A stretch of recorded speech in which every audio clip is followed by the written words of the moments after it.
you? Good. How are you? Good. The last session that we had, you had a cold. Are you feeling better? Yeah, I'm feeling a lot better now. That's good. So back to last session as well.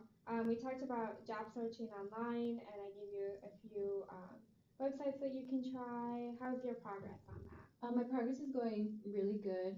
I felt really comfortable looking up jobs online just because, it's less nerve-wracking because you're not actually meeting the people that work there. The website that I really liked was Indeed.com. I feel like that one had more places, like more places available, more information. So one that I found was a company named Sprecher Brewery, and it was offering a customer service position. Oh, that's good. Tell me more about this job opportunity. How far away is it from your house? How do you feel about it? Well, I think it would be like, to me it would be like a dream job just because it is very close to home. It would probably take me like 10 minutes to get there walking. The hours, the description that it had, it said that it was a 9 to 5 shift. So I feel like that would be really good for me because, I have my kids and, I want to spend time with them. That is my main concern, spending time with my children. So 9 to 5, I could drop them off at school in the morning and then still have time to pick them up in the afternoon or, get to home to them so they won't be home alone for so long. Still have dinner and then, spend some time with them and then go to bed. That's good. So you mentioned that it was walking distance, 10 minutes. Are you going to be walking every day to work, or are you going to drive? Have you decided that? I think it just depends on the weather. If it's nice outside, I'll probably walk just to save money on gas. But if it's snowing, obviously, I'm not gonna walk. Right. Alright. So last session we also talked about how important it was for you to have a job that offered benefits. Yeah. What are the benefits that this job offers? It didn't have much information on the type of benefits that it offers, but it did say that it did offer benefits. So that's something, that's a plus for Right. me. I do really want to apply. When I clicked on the application though, one of the requirements was a resume, and I don't have a resume, so I was wondering if you could possibly help me with like what goes on a resume or like the format of a resume. Yeah. So tell me what you know about a resume. Tell me what you know and then what you would like to learn about. I know a resume is previous job experience or like the previous work that you've done. I guess I would like to know what else goes on there because I feel like that, it's just like a list of jobs that you've had in the past.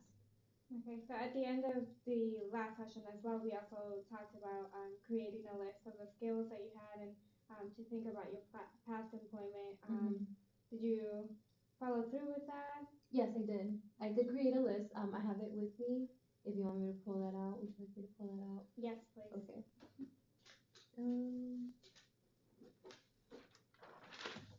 So I wrote down, that I'm really good at multitasking. I'm really good at being in order, like having things in order, very organized. So that's pretty much all I came up with. Okay. So what would you like to learn about the resume? Just the format? Yes, the Okay. format and, maybe how to modify it so it could look like a good resume. Okay. So I do have an example of a resume here. So basically how this is typically how a resume looks like. There's different ways, different formats that you can have for a resume. So we start off with your name and your contact info right at the top, and then the next section that would be needed would be the objective. Do you have any questions about either one, the name, the contact info, or the objective? Yeah, I just have a question about objective. What exactly is an objective?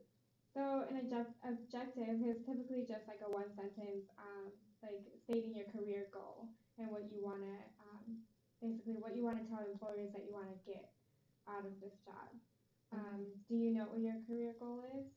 I would say my career goal is to obtain a customer service position, like in Sprecherberry or any other company, with the skills that I have, with the because I don't have that many skills.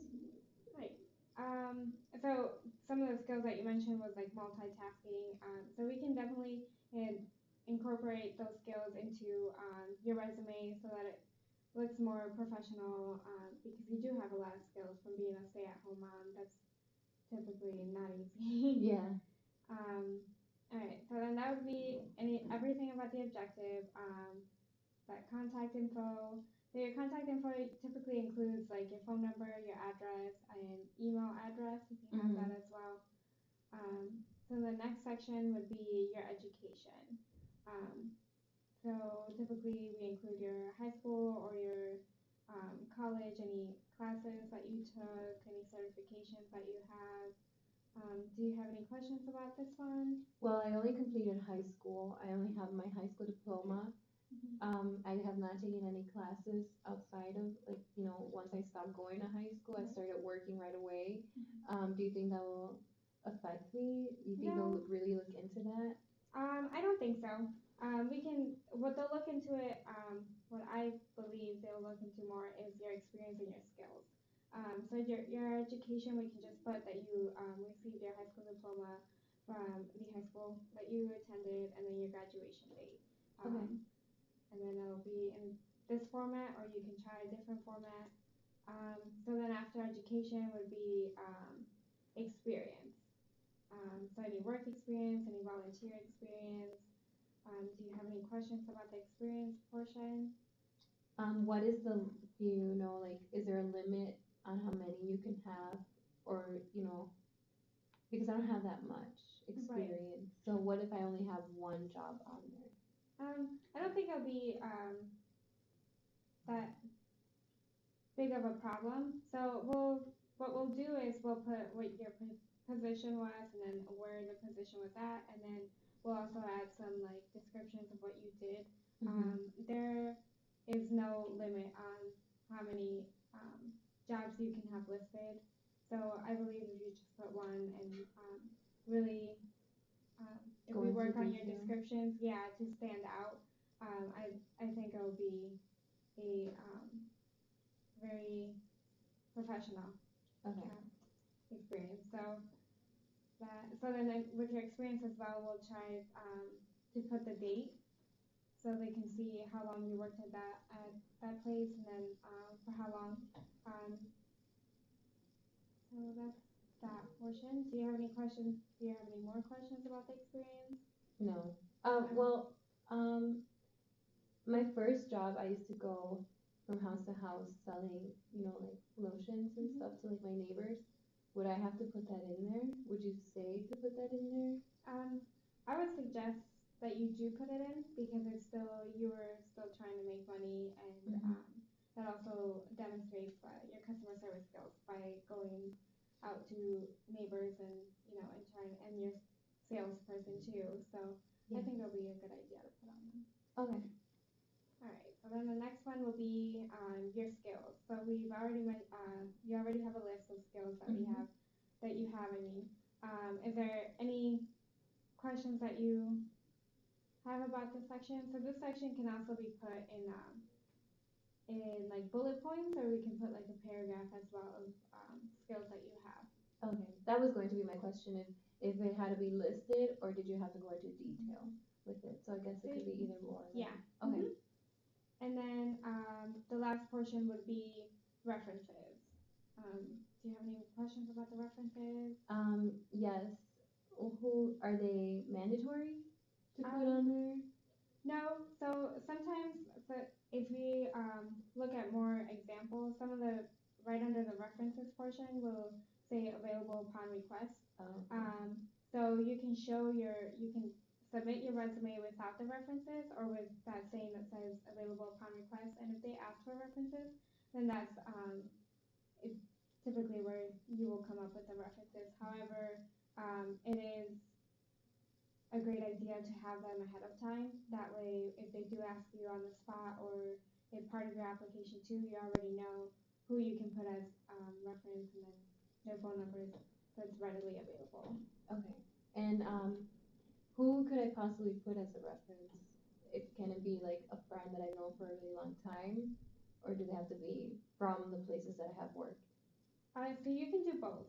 So it is more professional if you have more references from a professional state. So such as previous supervisors, um, maybe when you did that sales job, if there was someone else that you worked with, like another coworker, someone that can talk to the employer about your good skills and your teamwork and your work period. Yeah. I think I might ask the supervisor from my previous employer, the one I just left recently. That's a good idea. Okay.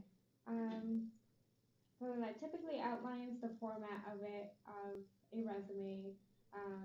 How comfortable are you with creating your own resume at home? Well, I'm not sure. I'm not very comfortable with it yet, just because I feel like it's gonna be hard putting it in order and trying to figure out, what exactly did I do here, or like the adjectives that I need to put in there to make it look like a good resume. So I feel like I'm not very, because I only completed high school, so I feel like I'm not, I don't know that many big words that people will look like, oh my gosh, wow, she knows this word. But, so, not so comfortable. Not so comfortable? No. So what I would suggest, with the adjectives, you can always search online. Go on to the library and then search resume examples or descriptions of certain jobs that you did, and then you can pick up like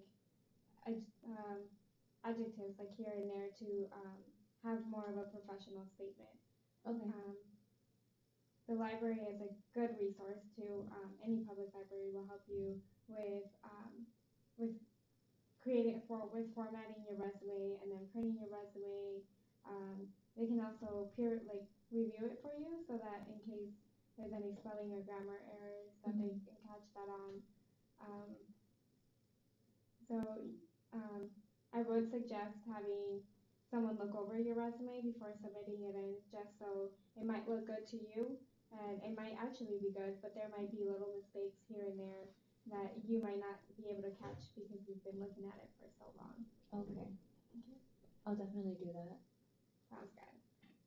Is there any concerns that you have? Any other concerns? I don't. Is it okay if I take this? Yeah, go ahead. This one's for you. Does it need to look exactly like this one? No. There's different formats, different ways that you can outline the resume. Do you want more examples, more like? Yeah, I think that would be more helpful if I had more than, more examples just to see, the different ways people format their resumes. Right. So I can get you more examples before you leave today. Okay. I have a folder up at the front desk that has numerous examples. Also, one thing that I did forget to tell you is you can find a resume template online as well. When you use Microsoft Word as itself might have templates. If not, you can always go online and search resume templates and just go ahead and go through them. There's different kinds of doing it. It would just be pick the template that you think looks the most professional. Okay. Any other questions? Any other concerns that you have? No, not right now. All right. So our goal for next week will be to build a resume, to have someone look over your resume, such as a librarian or a friend, just for those small errors that you might not catch, and then it would be to look over your resume yourself and be confident with submitting your resume to employers. And then you can go ahead and begin submitting your resume to the employers, including Sparker Brewery. And then you'll just complete the online job application. Okay, and then once the job application is completed, do I call them back, or should I just wait and see if they call me? So after submitting your application online, you could call them either the next day or within the next few days and ask them if they received your application or if or the status of your application, if someone's reviewing it or if they even got it. Okay.